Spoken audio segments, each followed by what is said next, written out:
Amen. Amen, liewe toehoorder. Ons kyk weer na die groot evangelie wat hierdie groot en liefdevolle God aan ons gebring het. Dit is so mooi as jy al die tyd aan hom dink in sy wese, wie hy is.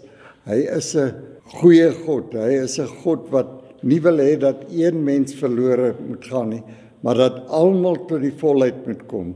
En dit is so belangrik dat hy nooit enige mens afgeskei het wat nie tot die volheid kan kom nie. So, ons moet absoluut daarna kyk.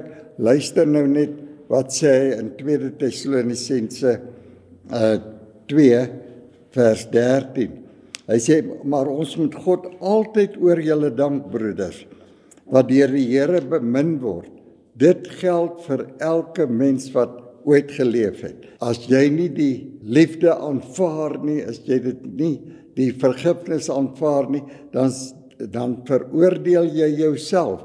Maar van God se kant af sê hy, broeders, wat deur die Here bemin word, almal word deur God bemin, dat God julle van die begin af verkies het tot saligheid.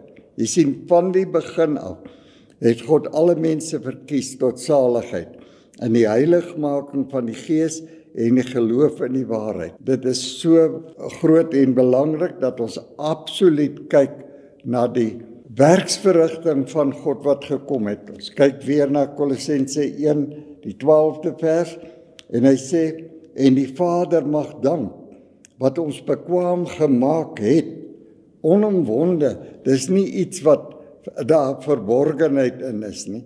Dis 'n werklikheid wat gebeur het. Dit hang net af of jy dit gaan aanvaar en vir jouself toeëien of nie.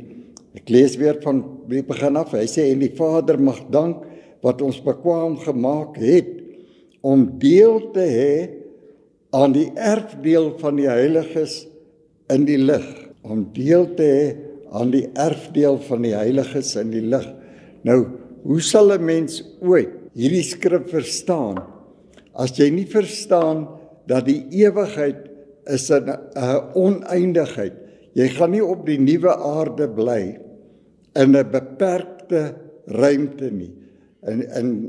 Op die nuwe aarde gaan onbeperk wees, gaan die ewigheid wees, en daarop het jy 'n erfdeel. 'n Erfdeel wat jy sal ontgin vir alle tye, en jy sal nooit gefrustreerd wees nie. Dit is so wonderlik, die grootheid van die liefde van God, en hoe hy jou, soos 1 Korintiërs 1 vers 5 sê, jou verryk het in alle opsigte. Dan sien jy hier, nou, hoe het hy jou verryk? Hy het jou nie net 'n erfdeel gegee nie, maar 'n erfdeel wat onbeperkte ruimte is, sodat jy waarlik in hom sal leef en beweeg, en hom vir alle ewigheid sal loof en prys, en dat jy in die werklikheid van sy goedheid en guns kan beweeg. Hy sê in die 13de vers, hy wat ons verlos het uit die mag van duisternis. Jy sien, daar was 'n tyd toe alle mense in duisternis beland het, deur dit wat Adam en Eva toegeval het. Hulle was ongehoorsaam en eintlik verlei deur 'n valse evangelie. Maar dit wys net hoe belangrik die werklike evangelie is.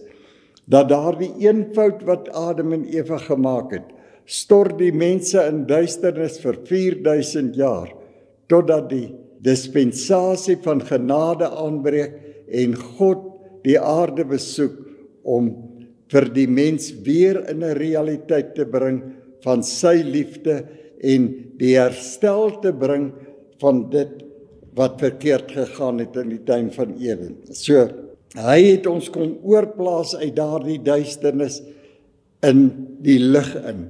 Die lig is die kennis nou, dat elke mens nou tot die kennis van die volle openbaring van geregtigheid sal kom. Dat daar nie enige ongeloof kan ontstaan in enige mens nie, maar dat jy absoluut net die goedheid van God sal sien. Nooit weer veroordeling nie, nooit weer vrees, nooit weer 'n onheiligheid of 'n teruggetrokkenheid nie, maar absoluut al die tyd in die volle kennis sal wandel van sy goedheid en guns op jou en absoluut in 'n lofprysing vir tyd en ewigheid. Dit wat hy vir ons gebring het, die volmaaktheid, die koninkryk van lig, waarin geen duisternis ooit weer sal heers nie. Vers 13 sê, hy wat ons verlos het uit die mag van duisternis. Hy het dit kom doen, hy het ons kom verlos uit die mag van duisternis. Dit wat mense 4000 jaar mee gestoei en absoluut gesien het dat dit was 'n onmoontlike saak om van sonde ontslae te raak. En dit kom beperk hy in een oomblik deur sy groot krag en heerlikheid. En hy haal ons uit die koninkryk van duisternis, bring ons in die koninkryk van lig in, en hy waarborg ons daardie vryheid, sodat ons absoluut in 'n nuwe lewe kan leef. Dit wat hy bereik het en nie wat ons moet bereik nie. Vers 13 sê, hy wat ons verlos het uit die mag van duisternis en oorgebring het in die koninkryk van die seun van sy liefde. Hy het dit gedoen, ons oorgebring in daardie wonderlike vrye lewe waarin ons nou kan staan.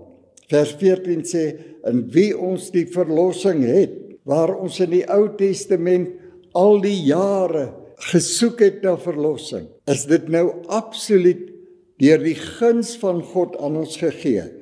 Luister weer vers 14. Hy sê, in wie ons die verlossing het.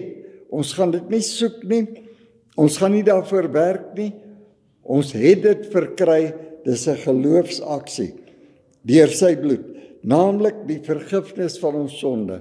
Dit is 'n afgehandelde werk.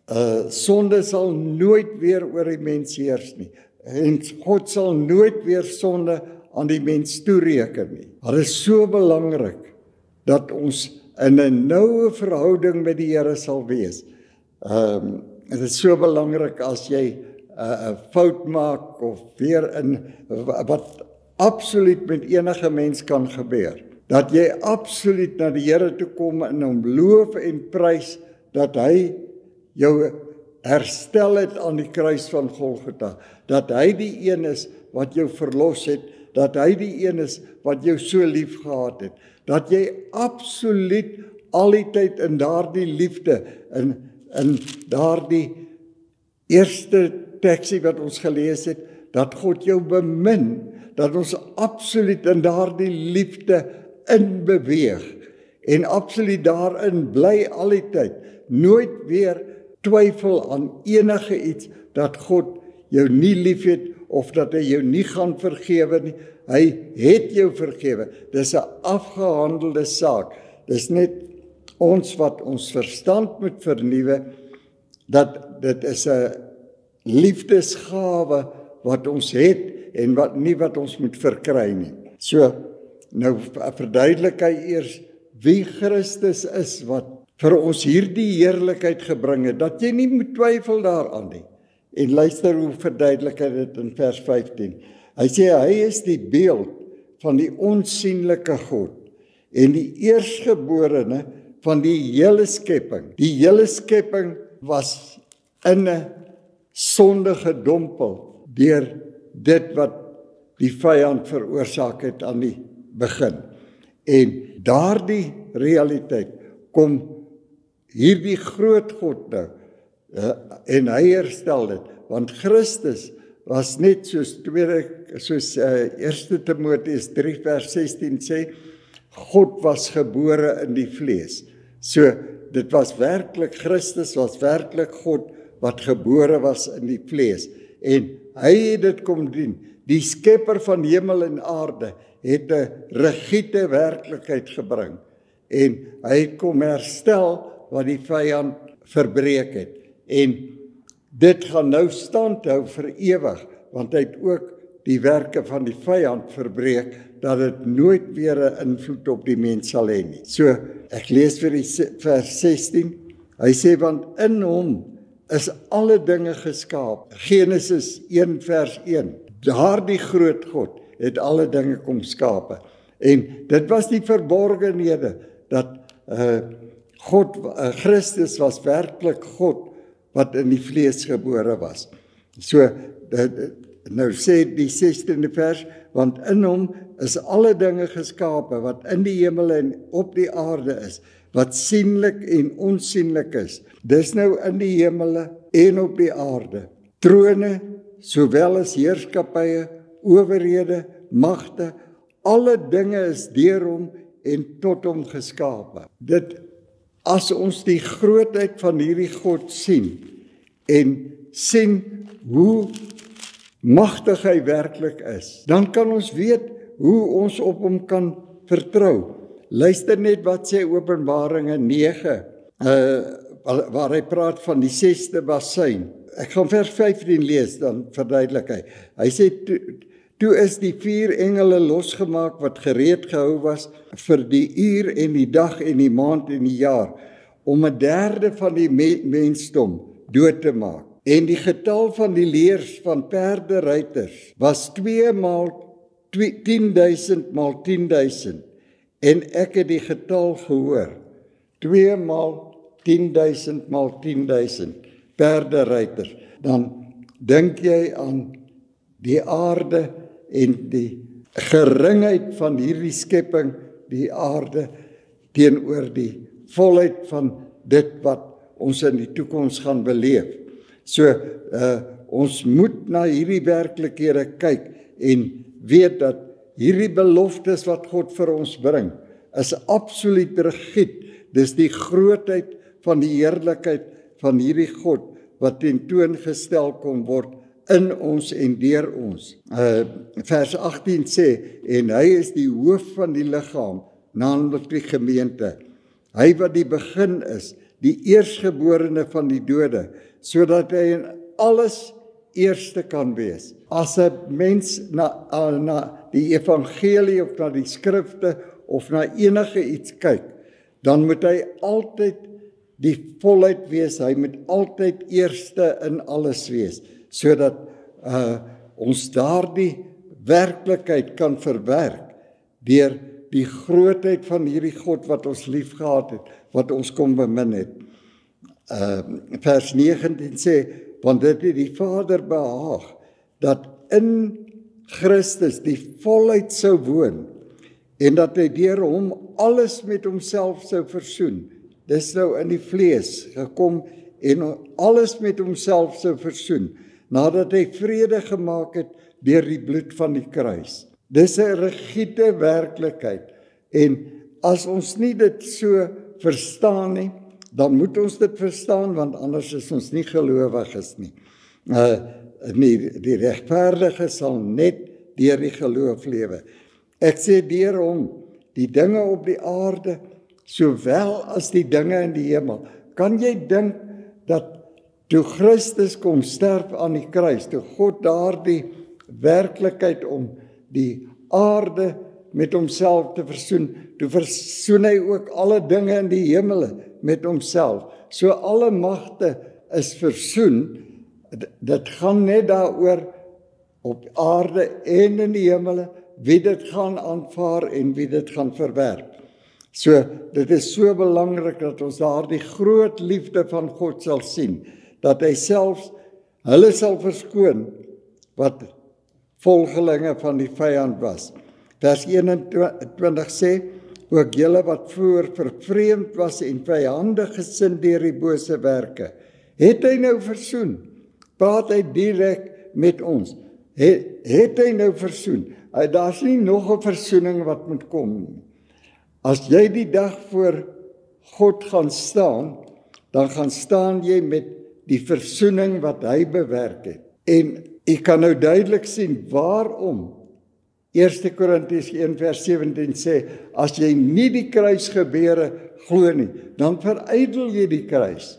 So dis absoluut belangrik dat ons die versoeningswerk van God as 'n regiete werklikheid sal beskou en sal weet dat ons moet nou daar gaan staan met 'n kennis van sy wil, met dit wat hy bereik het en dat ons dit al die tyd sal besing in ons lewe, elke dag, hom sal besing, en dan sien jy hoe maklik sonde en ongeregtigheid van jou afval. Hy sê deur die bose werke het hy nou versoen, in die liggaam van sy vlees deur die dood. Hoor, hoekom het hy dit gedoen? Hoekom het hy jou versoen? Om julle heilig en sonder gebrek en onberispelik voor hom te stel. Hy het dit gedoen, nie enige van jou bydra nie. In die Nuwe Testament sal die regverdige, nou hy wat jou regverdig kom verklaar het, net deur die geloof lewe. Miskien moet ons net weer vir u noem van Romeine 3:23, wat sê alle mense het gesondig en dit ontbreek hulle aan die heerlikheid van God. Sê die 24ste vers, maar nou word julle sonder verdienste uit genade geregverdig. So jy is nou die geregverdige deur dit wat God aan die kruis bereik het. En jy moet in daardie geskenk van jou wandel elke dag en die Here loof en prys elke dag vir wie jy nou werklik is. Nie deur jou werksverrigting nie, maar deur die werksverrigting van hierdie groot God, wat jou dan hierdie onbegryplike heerlikheid kom toesê het. Luister weer na vers 21. Ook julle wat voor vervreemd was en vyandig gesind deur die bose werke, het hy nou versoen in die liggaam van sy vlees deur die dood, om julle heilig en sonder gebrek en onberispelik voor hom te stel. Nou, miskien moet ek net weer Johannes 1 vers 18 aanhaal. Hulle wat nie glo nie, is reeds veroordeel. Dit gaan net oor geloof en ongeloof in die Nuwe Testament. Die hele Nuwe Testament, die enigste sonde wat jy ooit kan doen in die Nuwe Testament, as jy ongelowig is oor dit wat God aan die kruis bereik het. Jy moet absoluut in daardie werklikheid staan en laat daardie werklikheid jou lewe skoei tot 'n volmaaktheid, tot 'n heerlikheid wat God vir jou gebring het en hom al die ere gee, sodat jy nie ooit in jou eie werksverrigting sal staan nie. Ek dink as ons net kyk na 2 Korintiërs, dan sê hy dit vreeslik mooi, 2 Korintiërs 5, vers 21, hy sê, want hy het hom wat geen sonde geken het nie, aan die kruis nou, sonde vir ons gemaak, sodat ons kan wees, die ou vertaling sê nog word, maar jy kan nie iets word nie, jy is dit nou, want hy het dit bereik, die geregtigheid van God in hom. So dit is so belangrik, dat jy die rigiditeit van die kruisgebeure sien, en dat jy al hierdie heerlikhede in verskillende vertalings naspeur, sodat jy nie 'n fout maak nie, sodat jy nie weer in ongeloof kan verval nie, maar dat jy absoluut net in die groot liefde van hierdie God sal bly. Hy wat gekom het, terwyl jy goddeloos was, Romeine 5, nou, van vers 9 en 10, terwyl jy goddeloos was, het Christus vir jou gesterf. Sonde het God nooit afgesit nie, want God is baie groter as wat ons ooit in ons denke kan begryp. Hy het ons uit daardie duisternis na sy lig toe gebring. Nou sê hy in vers 22, luister nou, net laat jy nie arrogant moet raak nie. Hy sê, as julle ten minste gegrond en vas bly in die geloof, en julle nie laat afbring van die hoop, van die evangelie nie, wat julle gehoor het, en wat verkondig is onder die ganse mensdom, onder die hemel, waarvan ek Paulus 'n dienaar geword het. Dit is die blye boodskap, die openbaring van dit wat alles gebeur het. Nou ons weet dat die disippels van Jesus was absoluut nog mense wat opgelei was onder die wet van Moses. En hulle kon nie hierdie dinge mooi begryp nie. Dit was vir hulle baie moeilik. Nou skryf hy in 2 Petrus 3 vers 16, skryf Paulus. Hy sê hierdie dinge waar Paulus van praat, wat moeilik is om te verstaan.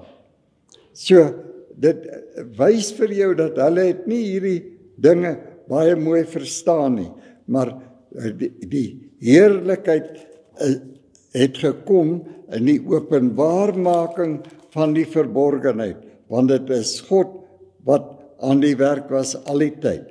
En dit is miskien die skriffies waarmee ek wil afsluit. Hy sê in die 24ste vers, hy sê, nou verbly ek my in die lyding vir julle en vervul in my vlees aan die oorblyfsels van die verdrukking van Christus vir sy liggaam, wat die gemeente is. Hy het kom tentoonstel hoe dat daardie heerlikheid werk, waarvan ek 'n dienaar geword het volgens die bediening van God. Dit wat aan die kruis gebeur het, was die bediening van God. Dit was nie 'n mens se toedoen nie. Dit is nie iets waar die mens enige bydrae by gehad het nie. Dit is absoluut dit wat hierdie groot God op sy eie inisiatief gedoen het om een rede, 1 Tessalonisense 1 vers 4 ek dink, en ook 2 Tessalonisense 2 vers 13 en 14, dat hy ons bemin het, absoluut bemin het, en dit was die dryfkrag van sy reddings aan die kruis.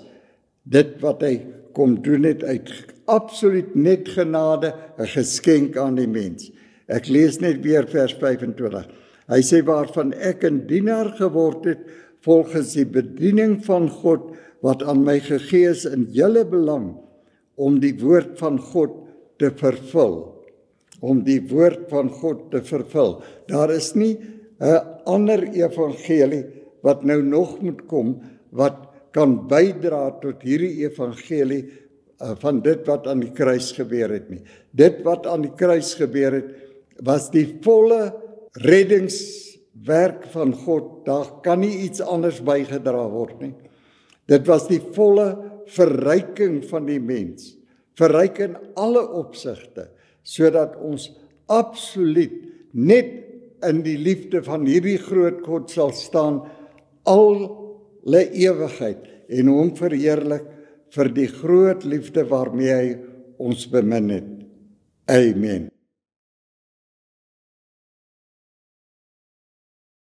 I'm found was blind, but now